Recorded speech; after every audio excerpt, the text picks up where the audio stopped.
atitudes que nós precisamos cultivar em nossas vidas para que o Senhor realmente, em toda a sua santidade, domine, controle nossas vidas, controle realmente nossas vidas. E Ele faz isso por meio do seu Santo Espírito que habita em nós. Abram suas Bíblias, por favor, na carta de Paulo aos Efésios, capítulo 5, versículos 18 a 21. Efésios, capítulo 5, versículos 18 a 21.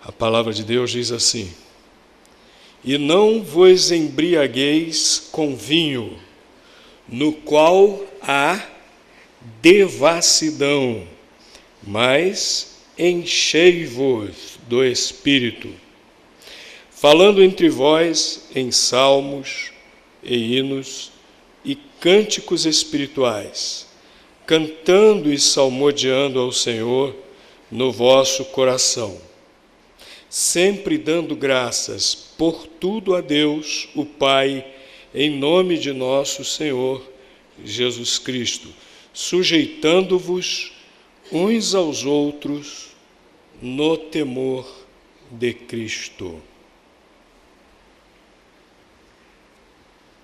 A palavra de Deus aqui dá uma ordem: enchei-vos do Espírito. Mas encher-se do Espírito, será que o Espírito Santo é um líquido? Que eu tenho o Espírito Santo, mas ainda não estou cheio? No automóvel tem o tanque de gasolina e tem lá um indicador do combustível. Marca lá vazio, 1/4, metade, 3/4, tanque cheio. Será que com o Espírito Santo é assim? A Bíblia está dizendo: enchei-vos do Espírito.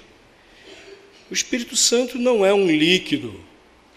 A palavra de Deus diz que o Espírito Santo é uma pessoa, é o próprio Deus, e, portanto, ele é o próprio Senhor Jesus Cristo em espírito, em nós e entre nós. Portanto, fica claro que isso aqui é uma figura de linguagem.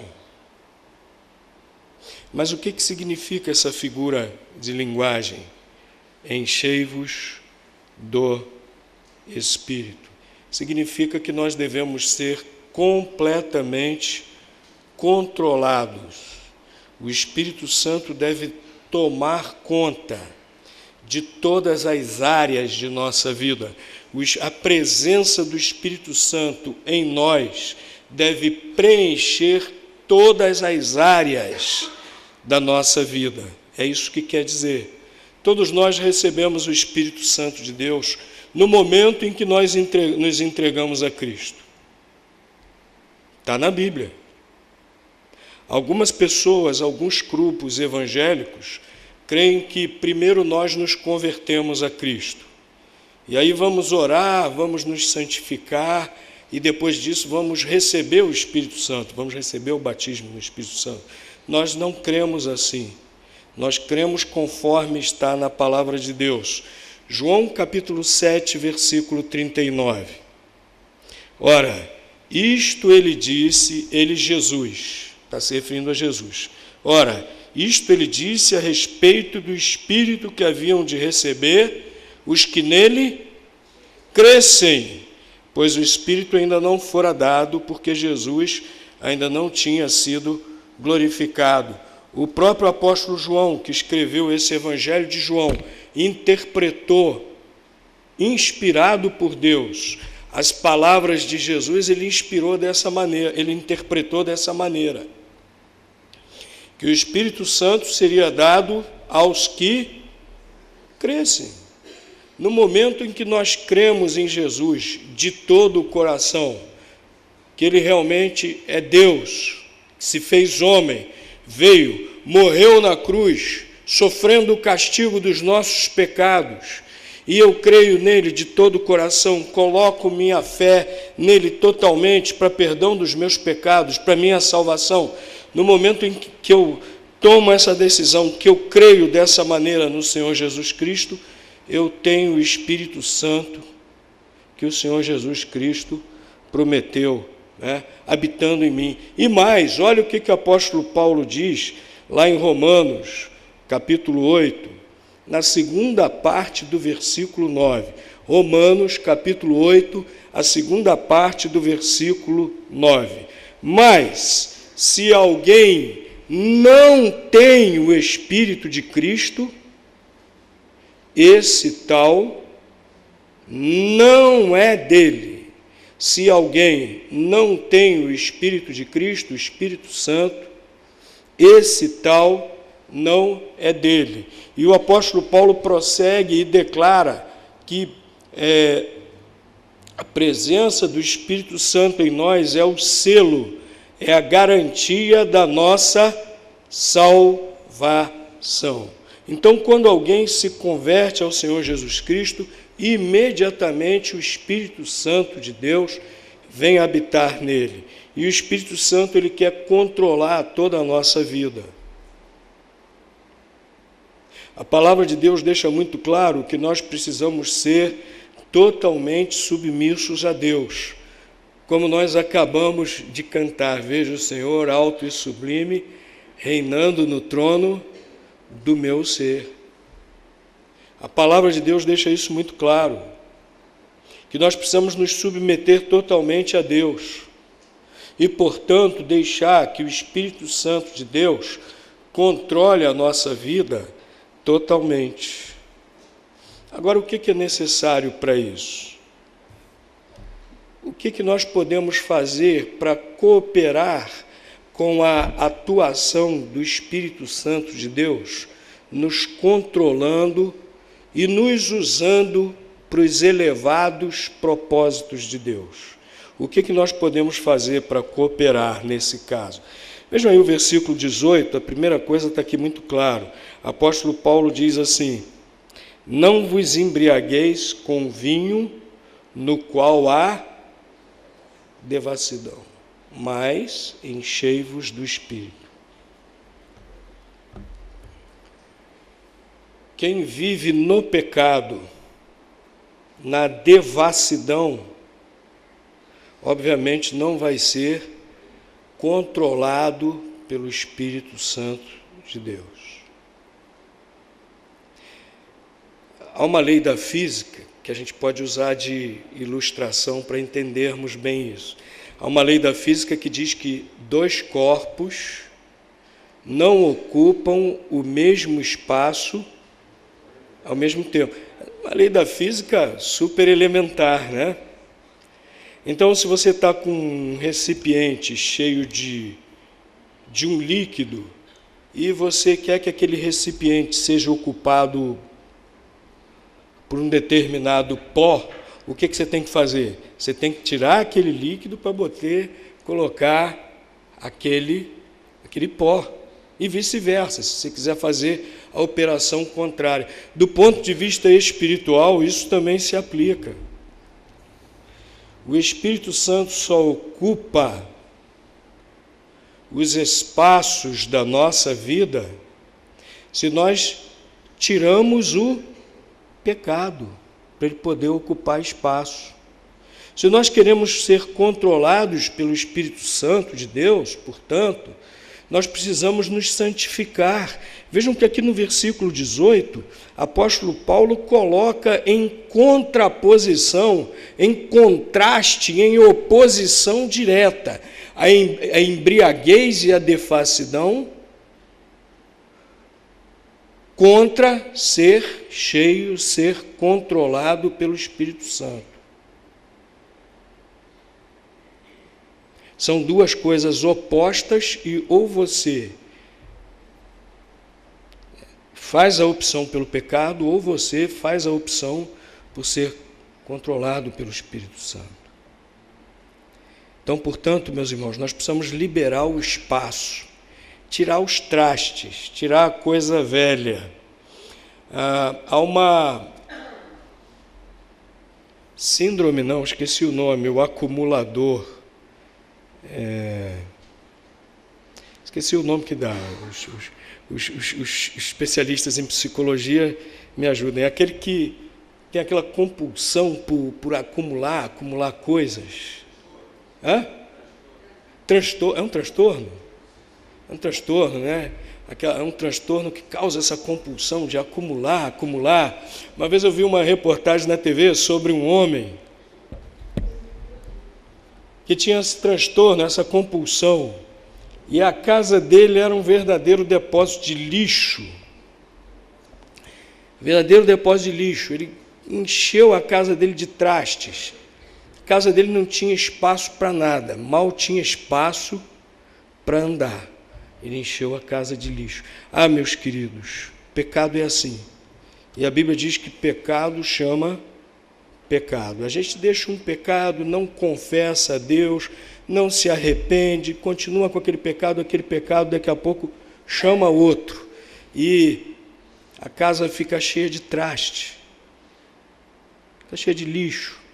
E não há espaço para o Espírito Santo de Deus. Apóstolo Paulo falou: não entristeçais o Espírito Santo de Deus que habita em vós. Apóstolo Paulo também falou: não extingais o Espírito Santo de Deus que habita em vós. Nós precisamos tirar o pecado. Nós precisamos dar espaço para a atuação do Espírito Santo de Deus, que já habita em nós, para ele atuar plenamente, para ele nos controlar plenamente. Se ele não nos controlar, o pecado é quem nos controlará. E quando o pecado nos controla, ele nos destrói. Ele nos escraviza e nos destrói. O Espírito Santo de Deus, quando ele nos controla, ele nos liberta. E ele só produz em nossas vidas coisas boas. É interessante nós lermos a respeito disso lá em Gálatas 5, versículo 19, apresenta as obras da carne. Gálatas 5, 19. Interessante que no meio dessas obras da carne está lá também a embriaguez. E nós olhamos o conjunto daquelas obras da carne, nós vemos lá, aquele conjunto todo, a gente vê a devassidão. Aquele conjunto todo de obras da carne, nós vemos lá o pecado do ser humano. E em contraposição, no versículo 22, ele apresenta o fruto do Espírito. O fruto do Espírito é amor, paz, longanimidade, etc. Só coisas boas. É isso que o Espírito Santo de Deus quer produzir em nós ao nos controlar. O Espírito Santo de Deus, ao nos controlar, imprime em nós o caráter de Cristo. Mas para isso é necessário que nós lancemos fora todo o lixo que precisa ser jogado. Será que é a ganância? O desejo, o apego com riquezas, com bem material? A Bíblia diz que é pecado. Será que é a insensibilidade, a falta de amor ao próximo, a falta de misericórdia? A Bíblia diz que isso é pecado. Será que é o orgulho, a vaidade? Será que é a mágoa? A Bíblia diz que é pecado a mágoa. Você está guardando mágoa de alguém? Joga fora esse lixo. Outro dia desse eu estava lendo que mágoa, não lembro onde foi, né? Mas eu li em algum lugar. O importante é que eu guardei o que eu li. Que a mágoa é como você desejar que alguém seja envenenado, mas quem está tomando o veneno é você mesmo. Você quer que alguém seja envenenado, mas quem está tomando o veneno é você. Isso é a mágoa. A mágoa faz mal, é para nós. E é pecado. A Bíblia ensina, o próprio Senhor Jesus, que nós devemos perdoar, se necessário, a mesma pessoa 70 vezes 7.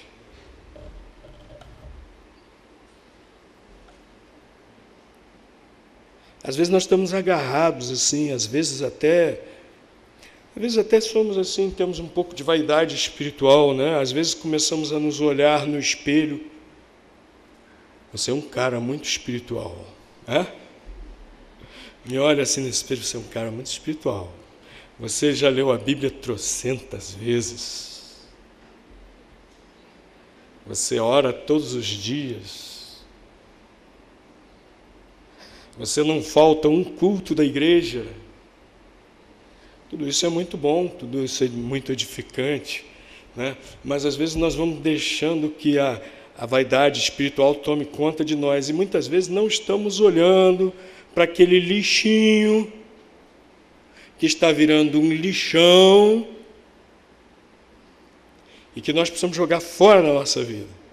Está impedindo o Espírito Santo de realmente atuar em nós, está impedindo o Espírito Santo de realmente nos controlar, de nos comandar, fazer a obra que Ele quer fazer em nossas vidas, nos usar da maneira que Ele quer usar e produzir tudo aquilo de bom que está lá em Gálatas, capítulo 5, versículo 22. Então, a primeira coisa, meus irmãos, para realmente sermos controlados pelo Espírito Santo de Deus, é a santificação. É abrirmos espaço em nossas vidas para que o Espírito Santo de Deus realmente atue. Isso aí, meus irmãos, exige a nossa decisão e exige o nosso esforço. Nós somos salvos pela graça de Deus, sim, mas a nossa santificação também é pela graça de Deus, sim, porque Deus já provisionou o que é necessário para a nossa santificação, o Santo Espírito de Deus que já habita em nós, mas isso exige também a nossa cooperação, o nosso esforço, tanto que, falando a respeito disso, lá em 1 Coríntios, capítulo 9, versículo 27, o apóstolo Paulo disse o seguinte: antes subjugo o meu corpo e o reduzo à submissão. Antes subjugo o meu corpo e o reduzo à submissão, para que depois de pregar a outros, eu mesmo não venha a ficar reprovado. O que o apóstolo Paulo fala aqui deixa muito claro que é necessário esforço, que é necessário determinação nessa vida de santificação. Mas, meus irmãos, nós somos cheios do Espírito Santo também quando cultuamos a Deus junto com a igreja. Nós vemos isso claramente aqui nos versículos 19 e 20. Apóstolo Paulo dá continuidade aqui ao que ele vinha falando sobre encher-se do Espírito Santo, e ele diz como: falando entre vós em salmos e hinos e cânticos espirituais, cantando e salmodiando ao Senhor no vosso coração, sempre dando graças por tudo a Deus, o Pai, em nome do Senhor Jesus Cristo. Nós vemos aqui que deve ser um culto sincero, que venha antes do nosso próprio coração. Não adianta nós estarmos cantando louvores a Deus, salmodiando, cantando hinos, se não for primeiro no nosso coração, como diz aqui, né? O nosso coração tem que estar louvando a Deus, não pode ser da boca para fora. E isso acontece, meus irmãos, esse louvor sincero, quando nós somos movidos pela gratidão a Deus. Como diz aqui o versículo seguinte: sempre dando graças por tudo a Deus, o Pai, em nome do Senhor Jesus Cristo, sempre dando graças a Deus em tudo, por tudo. Apóstolo Paulo, em outro texto, diz: em tudo dai graças. Há um livro, né, Poliana, não sei quantos já leram esse livro, Poliana. De todas as situações, ela via o aspecto bom. E esse livro foi escrito por uma serva de Deus. Era uma órfã, mas em vez de estar reclamando da sua situação, em vez de reclamar das adversidades, ela ficava feliz porque o dia estava ensolarado. Em vez de reclamar porque morou num orfanato, ela se sentia feliz porque tinha muitos amiguinhos. E assim ela ia. Em tudo ela via o lado bom. É interessante, meus queridos irmãos, como nós temos a tendência de tudo vermos coisas ruins para reclamarmos.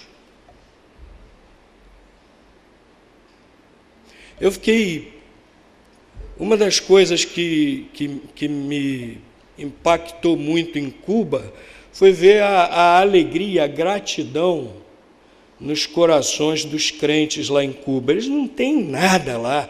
Falta tudo. Um governo ditatorial, opressor, tudo falta, não tem nada.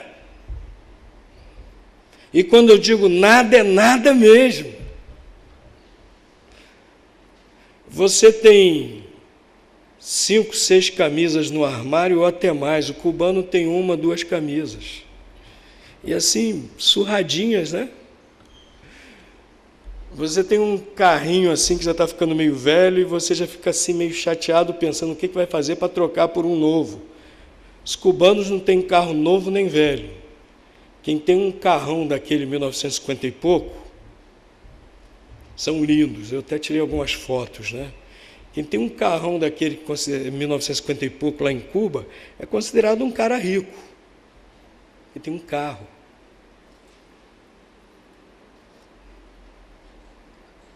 Voltei de lá pensando assim, meu Senhor, desculpa, eu não posso reclamar de nada, eu sou rico, eu sou milionário.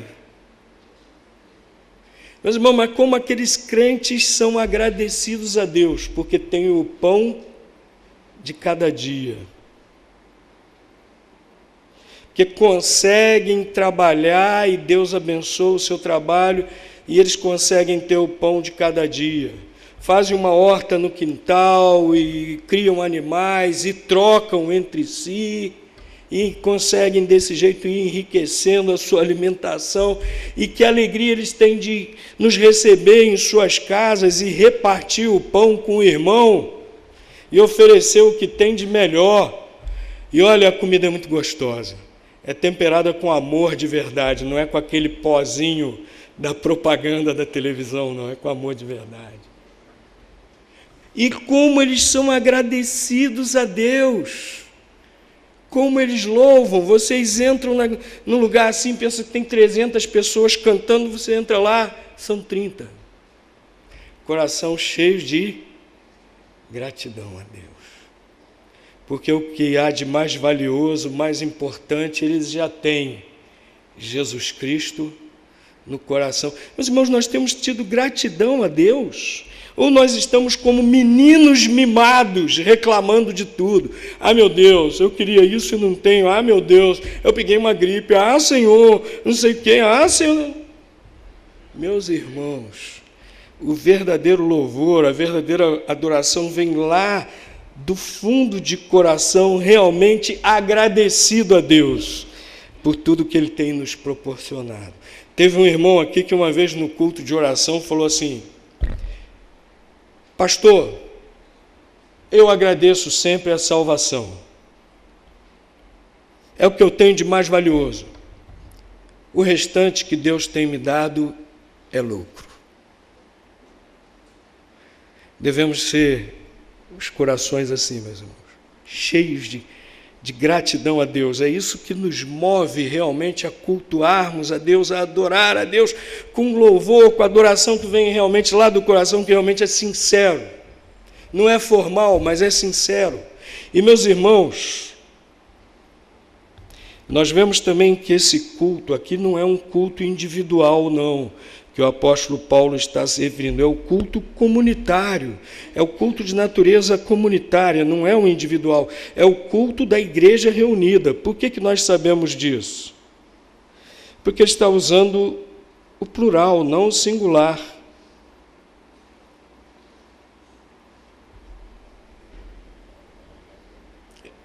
O texto aqui está usando o plural e não o singular, então nós sabemos que está falando de crentes adorando, cultuando a Deus juntos. Olha, meus irmãos, cultuar a Deus juntos também colabora para sermos cheios do Espírito Santo. É claro que o culto, a adoração, o louvor individual é importante, mas é muito importante nós estarmos reunidos, juntos, cultuando a Deus. Eu costumo dizer que é o momento máximo na vida da igreja, é quando a igreja se reúne para juntos cultuarmos a nosso Deus. E aí o Espírito Santo encontra realmente o ambiente, proporcionado pelo culto sincero. O Espírito Santo encontra ambiente para atuar na igreja, para atuar no seu corpo, para atuar em cada crente. Isso é muito importante. Vocês conhecem bem a ilustração da brasa e da fogueira. Os adolescentes já sabem responder isso aí, né? No último acampamento deles teve uma fogueira lá que eles fizeram. No fim até nós assamos batata doce, né? E é uma fogueira que lenha de diversos tipos, caixotes, etc. Irmão Amando, fica tranquilo que eles não usaram beliche, nem colchão, nem estrado. Mas aí a fogueira terminou, ficaram as brasas. Você tira a brasinha, o que acontece?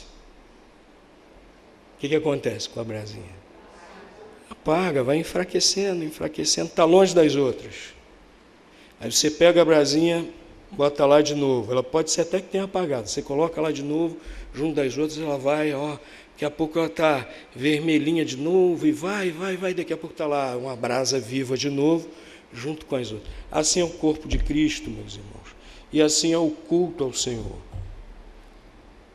O Espírito Santo de Deus usa esse ambiente também, e de uma maneira muito importante, muito significativa, para atuar em nós, para nos edificar, para nos transformar, para que Ele vá cada vez mais nos controlando e nos usando mais. Mas, finalmente, meus irmãos, o que eu vejo nesse texto aqui também, que a palavra de Deus nos diz claramente, que contribui muito para o Espírito Santo nos controlar, é que vivamos em verdadeira comunhão. Versículo 21 diz, depois que ele fala do culto, da adoração, ele diz, sujeitando-vos uns aos outros no temor de Cristo. Cada crente se sujeitando ao outro. E como isso às vezes é difícil, né? Nós temos o nosso ego, nós temos nossas ideias, nós temos os nossos pontos de vista. Eu que quero que os outros se submetam a mim, nem sempre eu estou pronto a me submeter aos outros. O ser humano é assim, né? Como é difícil o ser humano admitir que errou. Por quê? Porque ele tem uma autoimagem. Como é que eu vou diminuir a minha autoimagem admitindo que eu estava errado? Né? Então é tão difícil dar o braço a torcer quando estamos errados, né? As esposas é que eu digo, né? Ô raça, cabeça dura essa de maridos, né? E muitas vezes os maridos dizem, não, a esposa que é teimosa. Mas o fato é, como o ser humano é um bichinho egocêntrico. Mas a palavra de Deus mostra aqui uma comunhão, meus irmãos, uma comunhão perfeita, em que um se submete ao outro. E é muito interessante que logo em seguida, a esse texto aqui, logo em seguida o apóstolo Paulo começa a falar do casamento. Vejam aqui, a continuidade de sujeitando-vos uns aos outros no temor de Cristo. Versículo 22. Ele começa a aplicar isso ao lar. Aí o que ele diz, aplicando ao lar? Versículo seguinte. Mulheres gostam muito desse versículo. Vós, mulheres, submetei-vos a vossos maridos como ao... O que quer dizer isso? Que entre nós, na igreja, é essa submissão que tem que existir entre nós, de nos submetermos uns aos outros. Ao invés de eu querer impor a minha vontade ao outro, ao invés de eu querer impor a minha vontade ao irmão, eu que devo estar pronto, se necessário for, a bem da paz, a bem da comunhão, eu é que devo estar pronto a me submeter ao irmão. Mas para isso, irmãos, para que haja essa perfeita comunhão, essa submissão aos outros, abram suas Bíblias aí em Filipenses, capítulo 2, versículos 3 a 5, e nós vamos ver o que é necessário para que haja essa submissão, para que haja verdadeira comunhão. Filipenses, capítulo 2, versículos 3 a 5. Nada façais por contenda ou por... Quando eu começo a ler esse texto, eu fico assim meio preocupado. Porque como nós perdemos tempo com contendas, né? Às vezes pelas coisas menores, que eu posso ceder tranquilamente, aquilo é tão pequeno, tão... Não, tem que ser isso aí e tal. Né? E às vezes igrejas, verdade é essa, é triste, mas igrejas às vezes se dividem por coisinhas tão pequeninas, tão pequeninas. Nada façais por contenda ou por vanglória, mas com o quê? Primeira coisa, humildade. E olha a repetição do que Paulo fala lá em Efésios 5. Cada um considere os outros o quê? Superiores a si mesmo. Eu devo valorizar mais ao meu irmão do que a mim mesmo. Cada um considere os outros superiores a si mesmo. Não olhe cada um somente para o que é seu, mas cada qual também para o que é dos outros. Tende em vós aquele sentimento que houve também em Cristo Jesus. Qual foi o sentimento que houve em Jesus? Que se fez homem, morreu na cruz por nós, amor. Então, meus irmãos, para nós nos submetermos uns aos outros, para nós pensarmos no irmão em primeiro lugar, o que é necessário? Humildade e amor. E humildade e amor também é resultado de quê? Gálatas 5:22. O Espírito Santo de Deus habitando em nós. Vejam que é uma coisa que vai alimentando a outra cada vez mais. Quanto mais eu participo dessa verdadeira comunhão, com humildade, com amor, quanto mais eu me envolvo na comunhão da igreja com humildade e amor, me submetendo aos outros irmãos, mais também o Espírito Santo vai me controlando.